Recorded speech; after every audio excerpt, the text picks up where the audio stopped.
This is Susan Wilbanks with blendedinsight.com. I am a holistic and integrative healing arts practitioner, an intuitive, and an energy healer. In this podcast, I share tips, tools, and suggestions that have helped me along my path in hopes of inspiring and helping you along yours. Let's get started with today's podcast topic. Hello, bright soul. Thank you so much for joining me on another podcast. And I hope that this February is off to a beautiful start for you. I hope that you had a beautiful Valentine's Day if you celebrate, and that so far 2023 is treating you well. And I'm going to go right into the topic for today. And this is in response to a lot of people reaching out, even in private sessions, upset and hurt because they're being verbally attacked or ganged up on by family members or work. There's been a variety of instances where people have reached out feeling very hurt because they're being talked about or gossiped about, and I get it. So what I want to share today is just a perspective about people who do those types of things.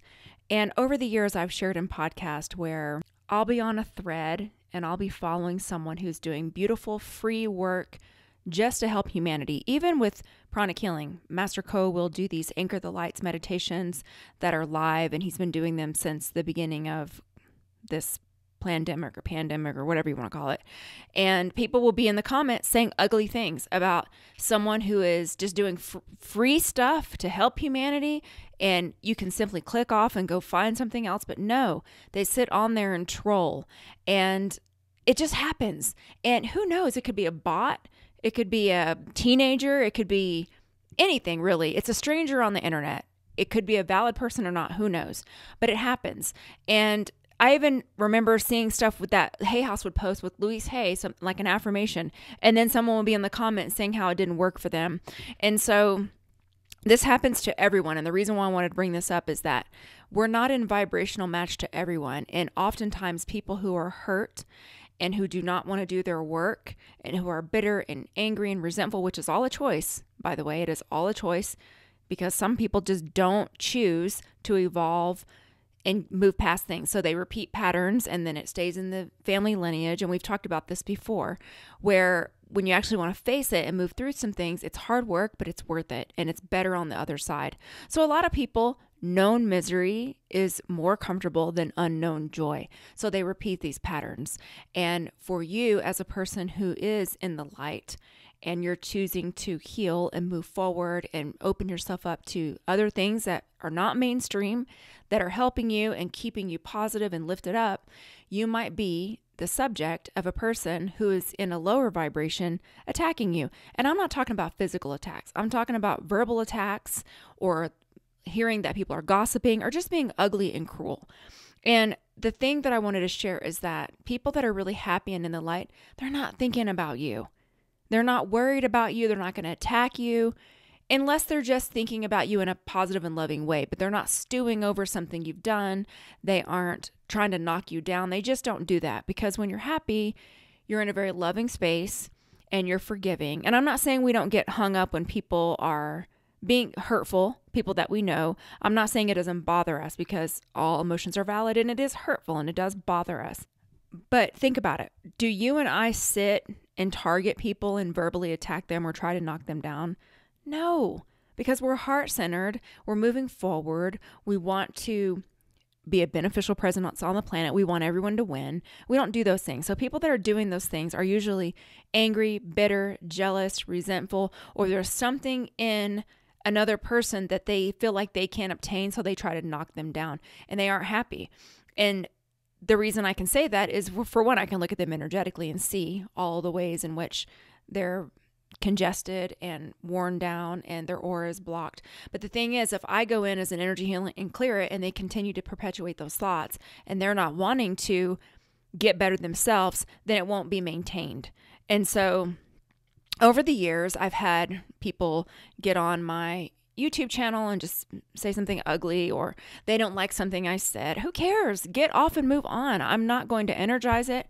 I'm not going to participate in it. If you don't like it, move on. When I get on the internet and I see things that I don't like, then I just move on. I simply move on like an adult. I don't try to engage in an argument with a stranger. I don't do any of those things. And guess what? Strangers on the internet, I don't need to defend myself, especially when it's just low vibrational and hateful. And you can feel the energy.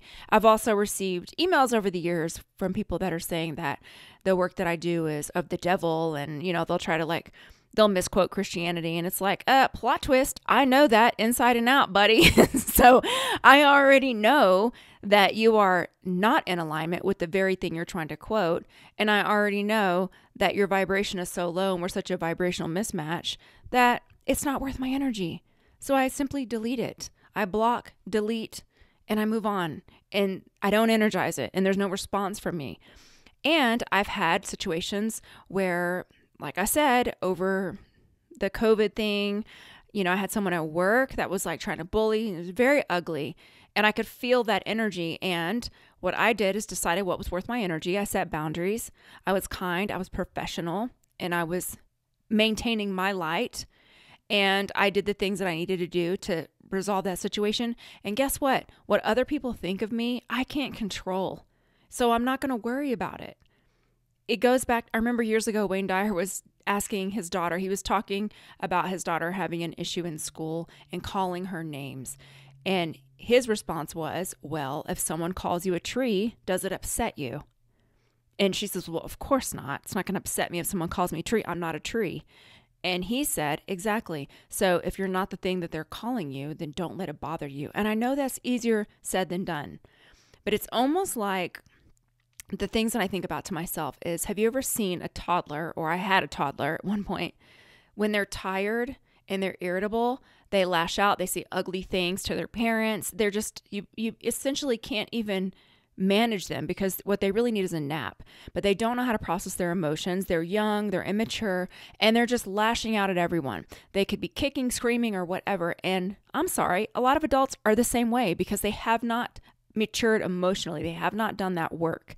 So that is a really good example that I've always reminded myself of over the years where, listen, I cannot have these big dream discussions with small dream people.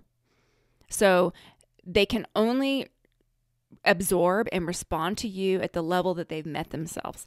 And they clearly haven't met themselves at a certain level. So your vibrations are so different that expecting them to respond in a mature and loving way really is just expecting too much at this point.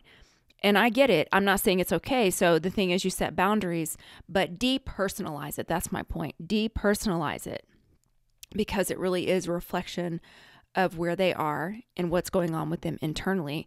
And you're just the subject of it. And a lot of times those of us in the light, we just are the subject. We don't mean to, but we're almost walking triggers because you are embodying something that is pure and it's light filled. Not that we don't make mistakes, because Lord knows I make mistakes and I can get caught up just like everyone else.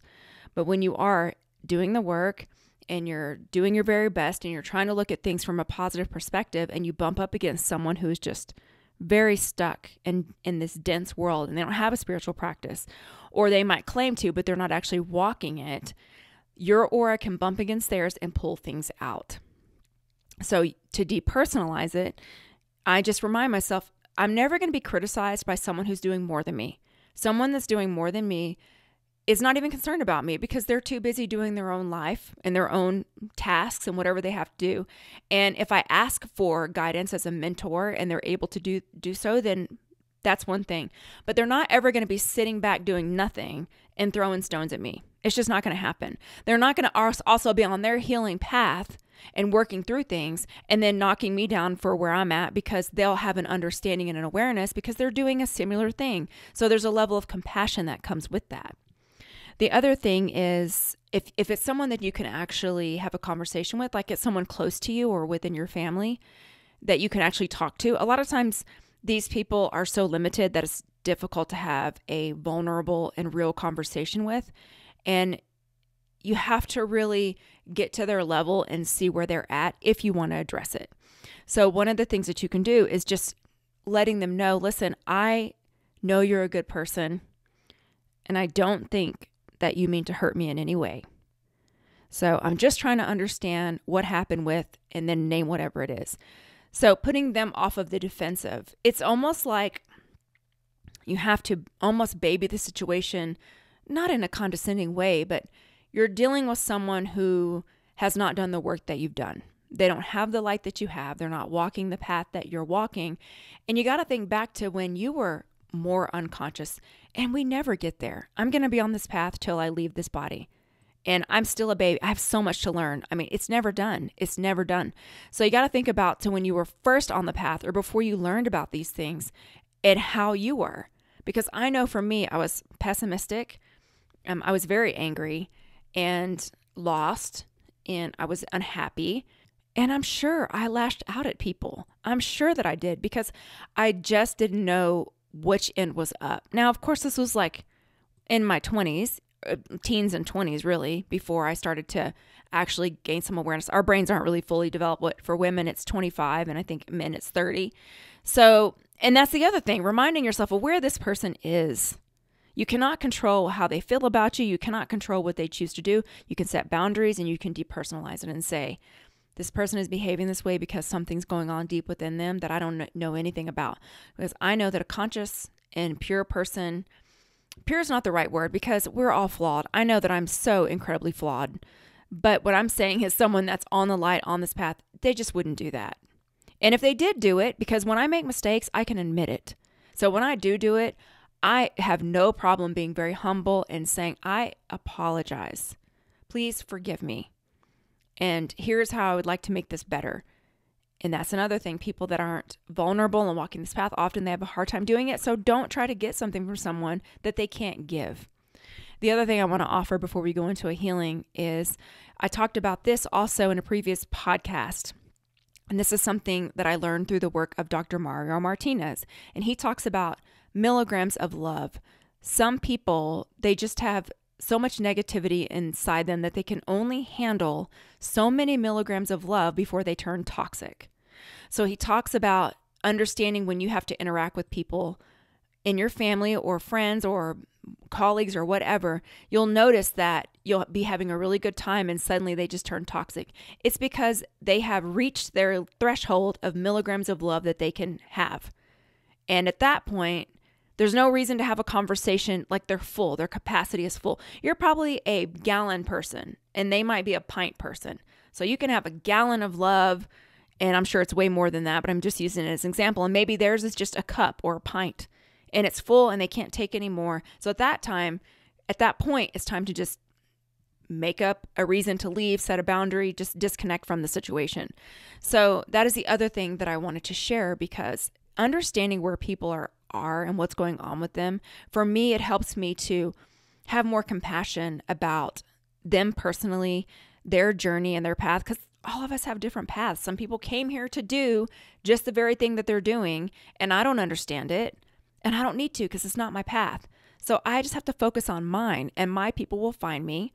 The people that resonate with my work will find me. My tribe is going to find me.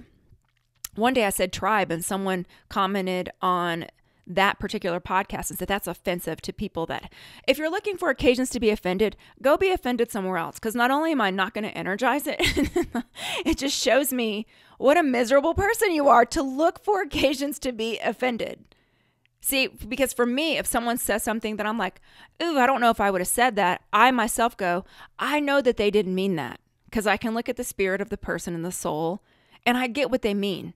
And I'm not going to point it out. Or when I'm listening to a podcast and someone says something incorrectly, but I know what they meant, I'm not going to go in the comments and say, you said that incorrectly. Because my thing is like the people that do that, I think to myself, where's your podcast? Oh, that's right. You don't have one. So why are you out here criticizing people that are doing something that you're unwilling to do? And I've seen this in, like, there's a podcast, a fitness podcast that I've been following for like 3 years, and they give the most wonderful fitness tips, and they're so positive, and people will be in the darn comments saying that thing. I think you meant this, or I think you meant that. And if it's constructive criticism and they're being helpful, you can feel that vibe. But you can also feel the vibe when someone is just being hateful and ugly and wanting to knock them down. And I have, God forgive me, I have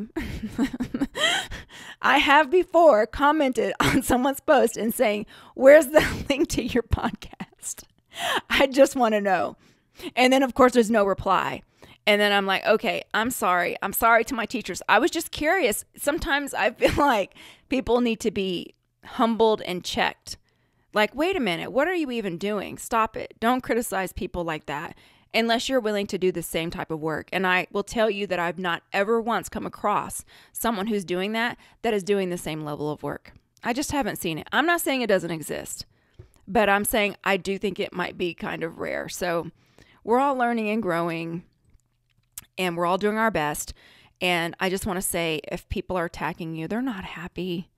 Let's not energize it. Let's just set boundaries and decide if it's worth your energy. If it's something on the internet, there's a beautiful thing. Unfollow, block, delete, and move on. It's really easy. But if it's someone in your personal life, have the conversation on their level if possible, set boundaries, and then remind yourself, your light is powerful.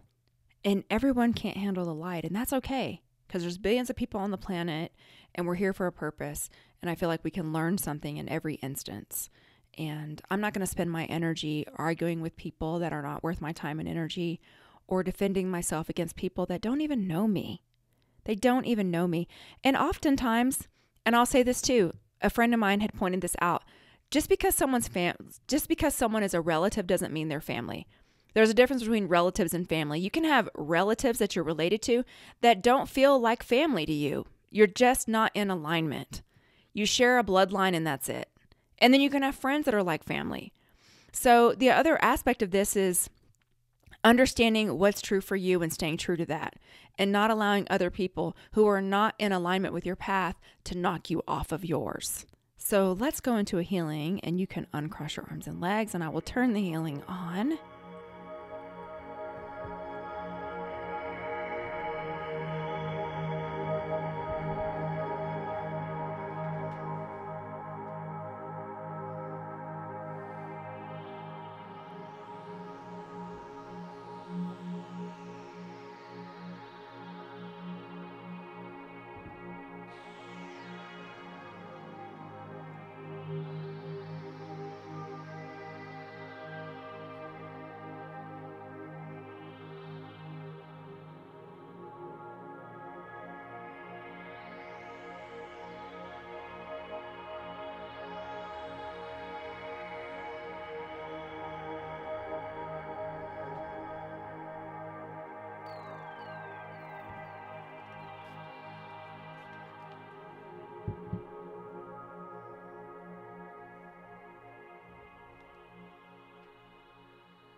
Okay, and so it is. And if you haven't subscribed to my newsletter, you can do so over at blendedinsight.com, also on Spotify and Anchor and iTunes. And I want to wish you a beautiful week. Take care. Bye-bye.